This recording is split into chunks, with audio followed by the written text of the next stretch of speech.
शानदार क्वेश्चंस आपको कराए जाएंगे। चलिए शुरुआत करते हैं। पहला क्वेश्चन आपके स्क्रीन पर है, जवाब दीजिए। वहां से कर दीजिए। पहला क्वेश्चन आपकी स्क्रीन पर है, जवाब दीजिए। क्या कहा जा रहा है आपसे? नॉच के बारे में पूछ रहा है कि नॉच जो है क्या होता है। नॉच किस तरह की डिवाइस है, इसके बारे में आपसे बात की जा रही है। किस तरह की डिवाइस है नॉच? क्या नापते हैं नॉच से? नॉच से क्या नापते हैं? चलिए अनाउंसमेंट पूरा हो गया ना, अब आप लोग क्वेश्चंस पे आ जाइए और फटाफट जवाब दीजिए। आप क्वेश्चंस का जवाब दीजिए फटाफट, अब लेट नहीं करना है, ठीक है? तो आप जानते हैं ना बच्चों कि अगर आप ऑरिफिस की बात करें या आप नॉच की बात करें या आप वियर की बात करें, इन सब से हम क्या नापते हैं? इन सब से हम नापते हैं डिस्चार्ज। क्या नापते हैं हम लोग? डिस्चार्ज नापते हैं। बात समझ में आया ना? चलिए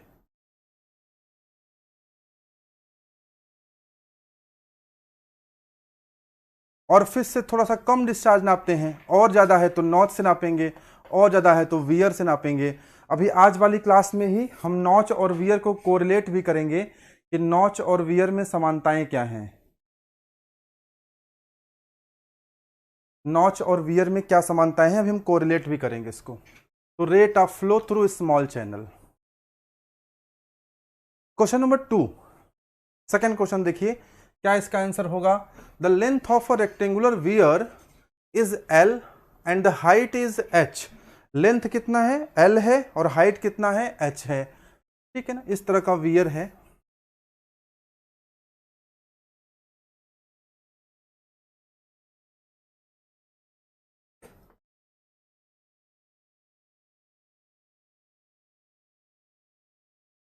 ठीक है, और यहां पे हाइट दिया हुआ है H है,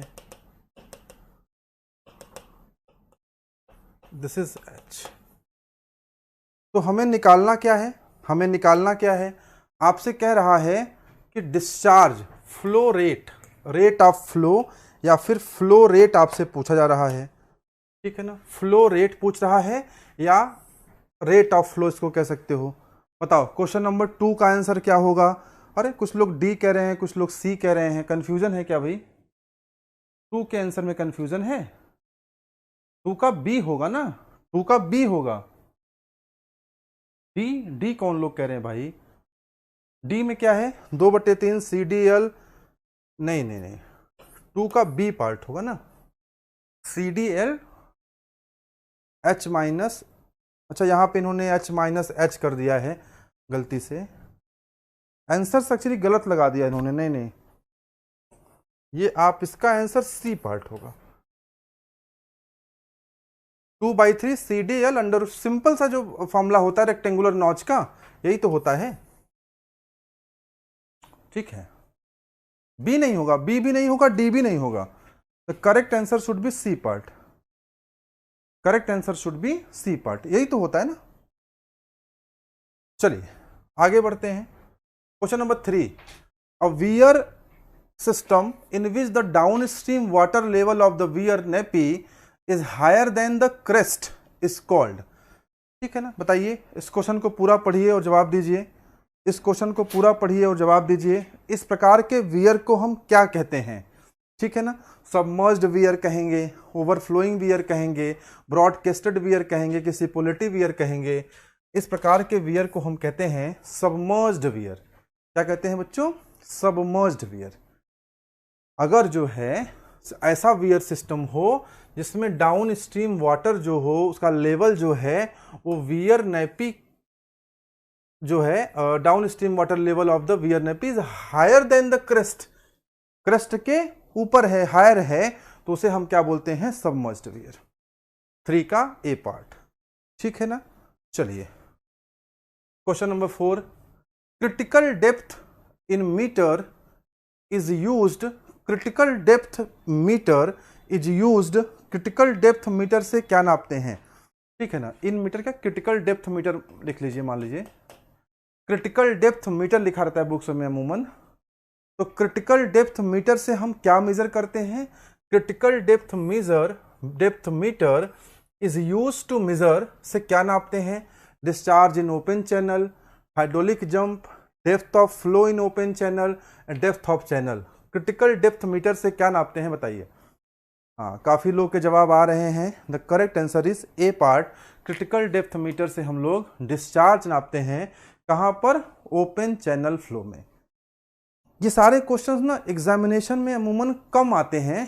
कम क्या कह सकते हैं? ओपन चैनल फ्लो से क्वेश्चन मैकेनिकल में तो कम आते हैं, सिविल में तो पूरा सब्जेक्ट ही ओसीएफ के नाम से है। लेकिन जितने भी आते हैं ना, उसको समझना बहुत जरूरी है।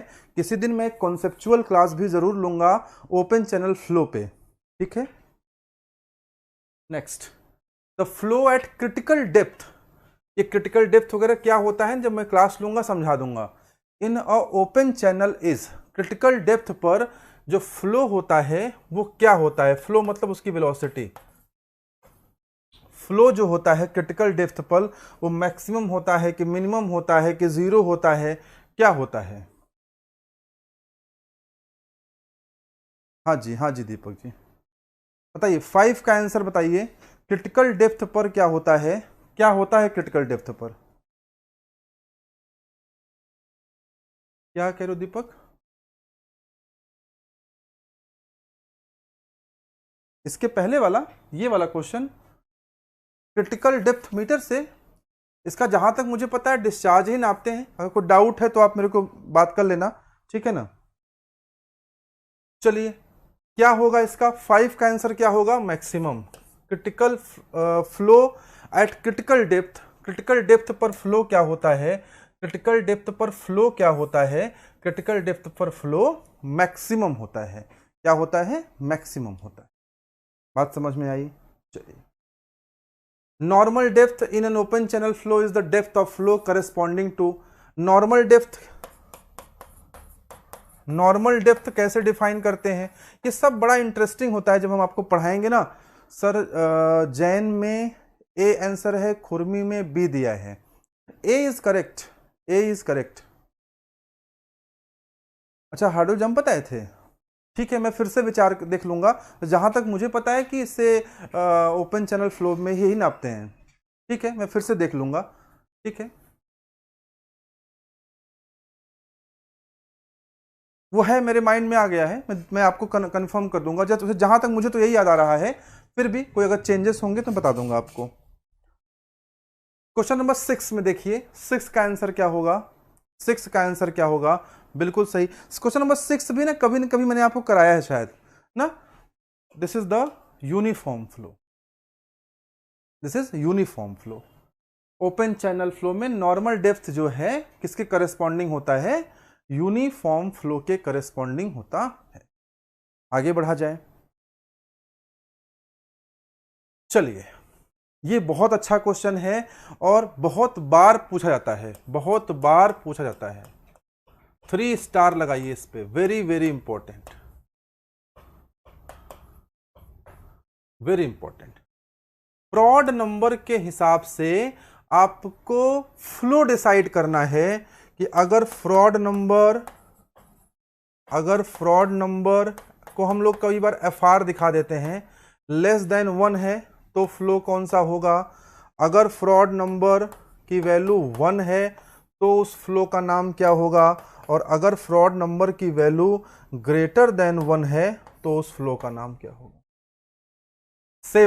7 में बताओ क्या होना चाहिए इसका आंसर? फ्रॉड नंबर के अकॉर्डिंग क्या होना चाहिए? ठीक है, अगर लेस देन 1 है तो इसको हम लोग बोलते हैं सब क्रिटिकल फ्लो।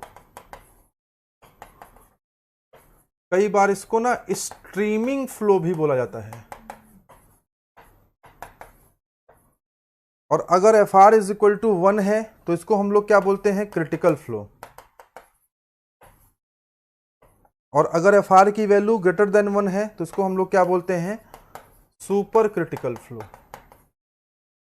ये सारे नाम याद रखिएगा, किसी भी नाम से पूछ सकता है, ठीक है ना। कई बार सुपर क्रिटिकल फ्लो को शूटिंग फ्लो भी बोलते हैं, शूटिंग फ्लो भी बोल देते हैं। ये नाम भी याद रखिएगा। बात समझ में आया? शूटिंग फ्लो, कई बार इसको रैपिड फ्लो भी बोलते हैं इसको, और भी इसके नाम हो सकते हैं। रैपिड फ्लो, जो मुझे याद आ रहा है मैं बता दे रहा हूं सारे नाम आपको। रैपिड फ्लो भी बोलते हैं इसको, कई बार टोरेंशियल फ्लो भी बोलते हैं। किसी नाम से भी पूछ सकता है, किसी भी नाम से पूछ सकता है, याद रखिएगा। तो ये रिलेशंस होता है एफ आर ग्रेटर देन 1 में, एफ आर लेस देन 1 में, और एफ आर इक्वल टू 1 में। बात समझ में आया ना? ये रिलेशन होता है, इसको याद रखिएगा। इसका एक, इसको आप एक और नाम होता है जहां तक मुझे याद आ रहा है, ट्रायंक्युल फ्लो भी बोलते हैं। इतने नाम सुने थे पहले कभी? देखो, इसमें से ना कोई भी पूछ सकता है, इसमें से कोई भी पूछ सकता है, किसी में भी आपको फंसाया जा सकता है। तो आप तैयार रहेंगे, फंसना नहीं है आपको, क्योंकि आप जीडी सर के स्टूडेंट हैं ना। तो जीडी सर के स्टूडेंट फंसते वंसते नहीं भैया। बोलो भाई, डिटेल समझ में आया? थम्स अप करके बताइएगा। बात समझ में आया? मैंने एक्सप्लेन कर दिया सारी बातें ना। कुछ भी पूछ सकता है ना, जरूरी नहीं कि यही वाला नाम दे, कोई दूसरे नाम से दे दिया तो आप कंफ्यूज हो जाएंगे ना। तो देखिए मैं बस साइड हो गया हूं, आपको पूरा स्क्रीन दिख रहा होगा, आराम से देख लीजिए ताकि आपको कंफ्यूजन ना हो इसमें। किसी भी नाम से पूछे।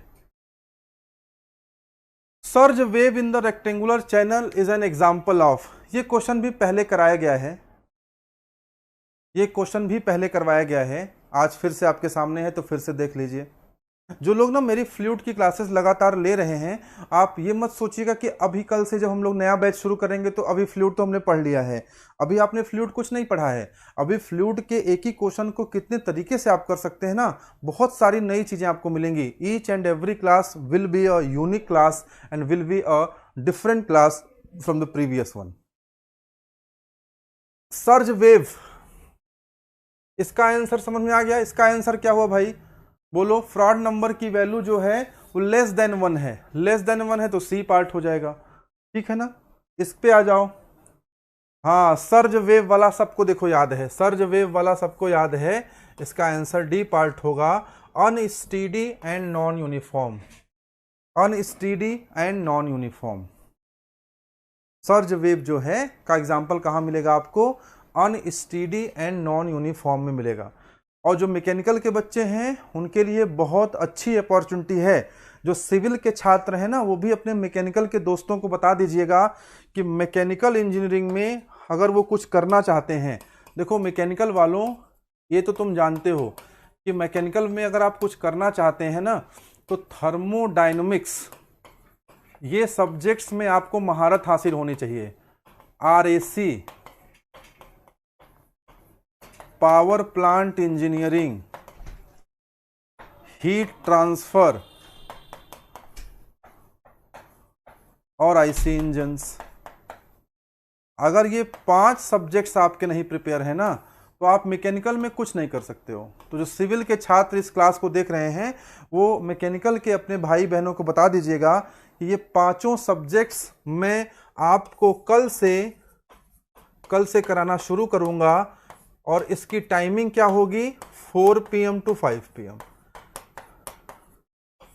सबसे पहले मैं आपको क्वेश्चंस कराऊंगा थर्मोडायनेमिक्स के, उसके बाद में कराऊंगा आरएसी के, फिर पावर प्लांट के, फिर हीट ट्रांसफर के, फिर आईसी इंजन के।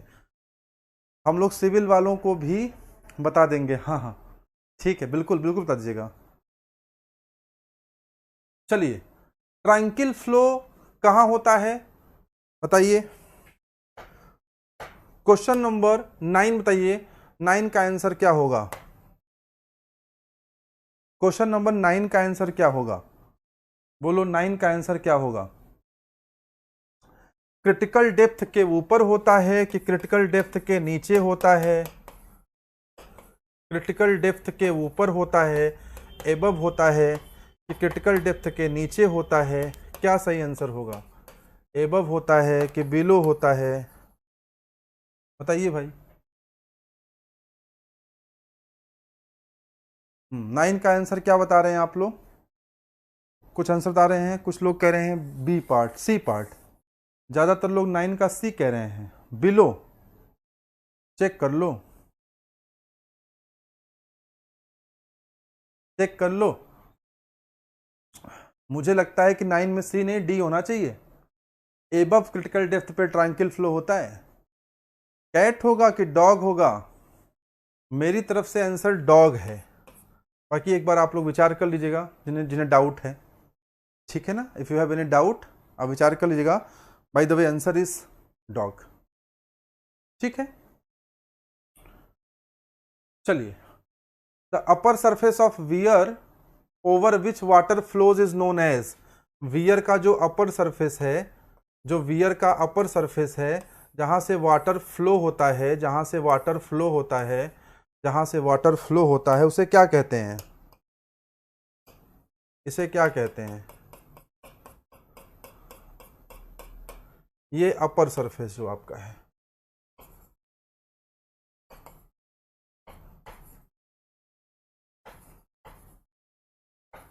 इस अपर सरफेस का नाम क्या होता है?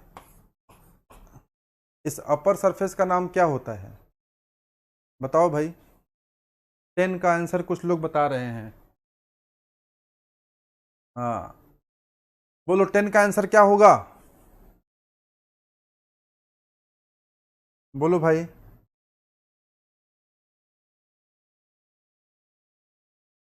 क्रेस्ट भी सही आंसर है, सिल भी सही आंसर है। अगर देखिए तो क्रेस्ट भी बोलते हैं और सिल भी बोलते हैं।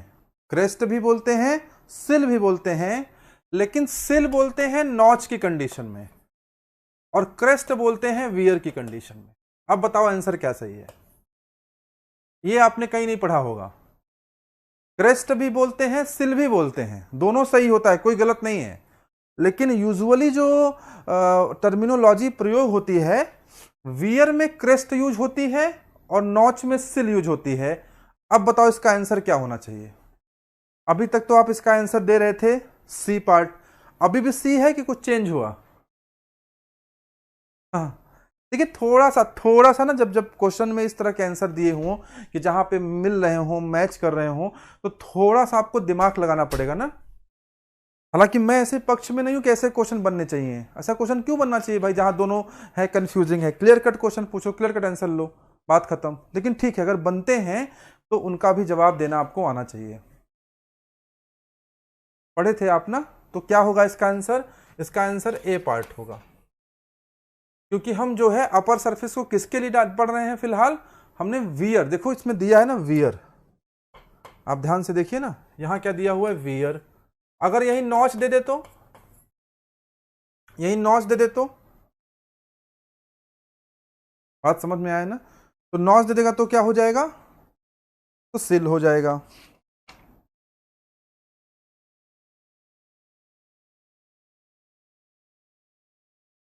बात पकड़ में आ रहा है ना? तुम लोग ये सब जानते हो ना, ऑरफिस, नॉच, वियर। ऑरफिस और नॉच में कोई ज्यादा डिफरेंस नहीं होता है। देखो ऑरफिस जानते हो ना? ऑरफिस जानते ही होगे, ये ऑरफिस होता है ना, ये आपका ऑरफिस है। अगर ऑरफिस में जो ऊपर वाला पोर्शन है, जो ऑरफिस में जो आपका ऊपर वाला पोर्शन है, जो ये वाला पोर्शन है, जो ये वाला पोर्शन है, इसको इतना ऊपर कर दे कि पानी से इसका कांटेक्ट छूट जाए, यानी इसको चलो इतना ऊपर कर दिया, और ये आपका ऐसे है, यानी अब ये देखो क्या हो गया, अब ये कुछ इस तरह से फ्लो हो रहा है, इस तरह से फ्लो हो रहा है। तो ये क्या हुआ आपका? ये नॉच हो गया, ऑरफिस ही नॉच बन गया ना, ऑरफिस ही क्या बन गया? नॉच बन गया। इसका अपर सरफेस इस तरह से करें कि पानी को टच ना करे, तो ऑरफिस ही क्या बन जाता है? नॉच बन जाता है। समझ में आया? चलिए, hydraulic radius in the case of N open channel with great width, with great width, इस शब्द पे ध्यान देना, ग्रेट विड्थ। इस सवाल को लगाओ, ये सवाल चॉकलेट प्रॉब्लम है, चॉकलेट प्रॉब्लम है ये सवाल। ये सवाल जो लगाएगा उसे कायदे से समझो कि एक चॉकलेट उसने जीत ली, ऑनलाइन में दे नहीं सकते, ऑफलाइन होता तो खिला देते तुरंत। सारा